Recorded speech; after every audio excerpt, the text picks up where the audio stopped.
Hey guys, and welcome back to the channel. I'm going to do another cartridge review today. I'm going to do a classic, the 270 Winchester. Stay tuned.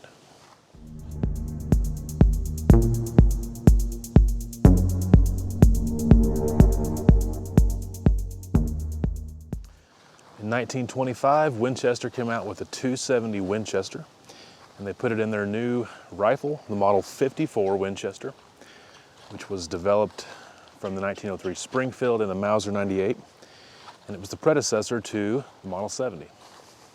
The 270 is basically a neck-down version of the 30-06, so going from .308 caliber to .277 caliber. However, it more specifically used the predecessor to the 30-06, the 30-03 case, which had a little bit longer neck, and therefore the 270's neck is a little bit longer than the 30-06. Keeping you from putting a 270 round in a 30-06 chamber.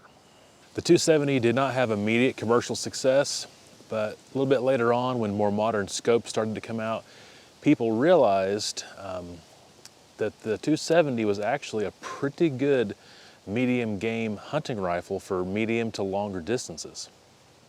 The 270 comes in a 1 in 10 twist barrel, and that's good from about 90 to 160 grains of bullet weight. Now that 160 grain is going to be more of a round nose, not so much a Spitzer bullet. A more modern bullet would be 100 to 150 grain, and that 130 to 150 grain is the most popular and common bullet weights. The initial design around the 270 was based on that 130 grain bullet, shooting very flat and very fast, typically going around 3,100 feet per second, maybe 3,000, but somewhere in there, 3,000 to 3,100 feet per second with a 130 grain bullet. In our modern day today, that 150 grain bullet could be more of an ideal with the more modern higher BC bullets. You can get quite a bit out of that 150 grain bullet. But like I said, even though it had been on the scene since 1925, and a famous gun writer, Jack O'Connor, had hunted several continents with it, but definitely loved it for sheep hunting, its success really came with better scopes. So here we are in Missouri, and typical hunting in Missouri looks kind of like this. You're in the woods, and you're going to have shots. You're going to have a similar looking spot to this. And so in Missouri, a shorter range cartridge is more common, like a 30-30. And so I would say in terrain like this, something like a .308's the ideal white-tailed deer cartridge. But here in Missouri, we also have a lot of hay fields. And if you are going to be hunting where you think the most common range will be between 250 and 400 yards, I personally think the 270 Winchester, or something like that, is the ideal deer hunting cartridge. So as people throughout the Midwest and West and everywhere else started to understand the benefits of that flat trajectory of that 270 bullet, especially in that 130 grain range, it started to really become an ideal hunting cartridge. And at that point, they went back and, kind of read all the articles that Jack O'Connor had been writing, and some of the ones he was still writing, in the 40s and 50s. And they realized, wow, 270 is awesome. And it became one of the most popular hunting cartridges in America, and is still extremely popular today and has a rabid fan base. When I think of the 270, I think of the statement, it's all you need. I'm a big fan of the 30-06, and I could make a case that you could literally kill anything in this world and use a 30-06 only for the rest of your life. And I believe that is the case. And there's many calibers out there that you could make the same case for. If you were only limited to one cartridge and you had to try to make it work with modern day components, especially bullets, you could figure out how to make it work. And the 270 is no exception. It's really all you need for most of your hunting applications. However, it might not be the ideal hunting cartridge. Is it an elk cartridge? It can definitely do the job and has done the job many times. I would not consider it the ideal cartridge for an elk or a moose, something of that larger game size, or something like a brown bear. Can it do it? Yes. Has it done it? Yes. Should you probably go with a different cartridge? I would say so. Probably a bigger caliber and probably a different cartridge. When I think of the ideal game for a 270, like I said, around here, white-tailed deer, in that little bit extended range, it's about perfect for that. And then when you're out west, if you're hunting antelope, mule deer, if you're hunting different kinds of sheep, rams, goats in the mountains, it's just about the perfect cartridge for that. You can get bigger, you can get more energy, more velocity, maybe even better, but you're going to give up recoil, and recoil can be a big thing. The 270, like the 25-06, is very fast, very flat, but yet has moderate recoil. And to a lot of people, that could be the thing that they choose the cartridge for, is to get that trajectory with enough energy and velocity, but yet low recoil. That could be the reason they pick the cartridge. You can always go bigger, go faster, but you're going to give up recoil. And then you have to think about the application. Do I need a monster cartridge with a giant well of powder behind it for a white-tailed deer? For an antelope? Probably not. So maybe something like a 270 is ideal for that.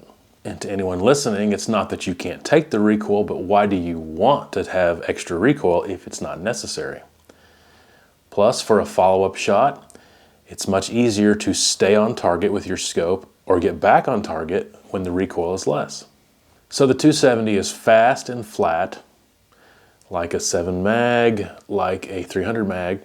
It doesn't have the energy or the velocity, but yet it has lower recoil.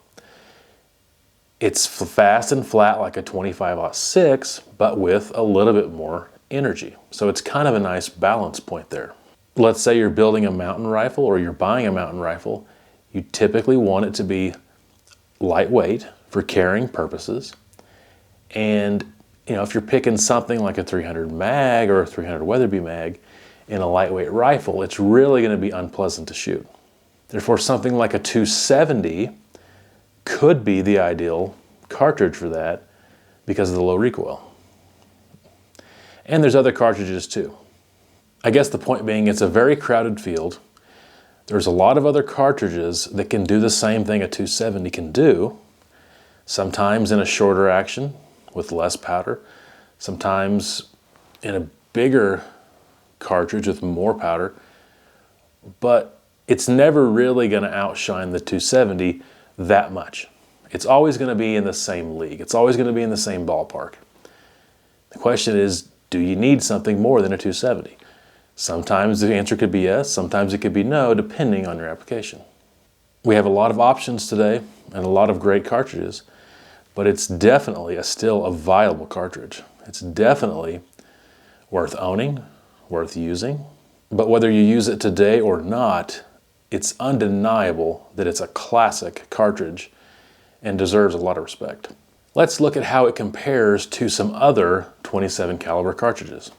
The 130 grain Nosler bullet in the 270 Win, you're going to max out at about 3150 feet per second, possibly a little bit more.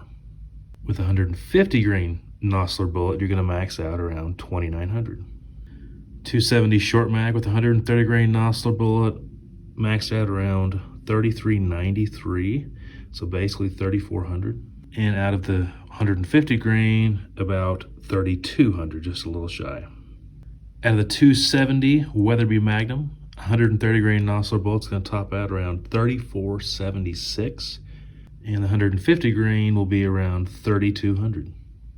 And out of the 27 Nosler, 130 grain Nosler bullet will be around 3593, almost 3600 feet per second. And your 150 grain bullet is going to be around 3400. So, out of that 150 grain bullet in the 270 Winchester, you're going to have about 62.8 grains of water capacity. And as you step up to the 270 short mag and to the Weatherby mag and to the Nosler, you're just going to end up gaining about 7 to 10 grains of water capacity each time. Therefore, it's going to be a little faster, which produces a little bit more energy, which makes it a little bit flatter shooting, but also increases recoil. So it really just depends on what you're looking for.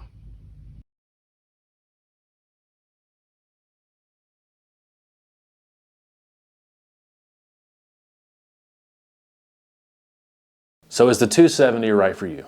It really depends on what type of hunting you plan on doing, where you're going to hunt, type of terrain, and what kind of animal it is. And maybe it's perfect for what you need. Maybe something else is perfect, but it's still viable, and it's a very classic cartridge. It's a very American cartridge, and it is a great cartridge overall. It's not my personal favorite, but I have a ton of respect for it. And I think you should too if you love rifle cartridges. It might be just the perfect cartridge for you depending on your application. Hope you have a wonderful day. Until next time, Merry Christmas and take care.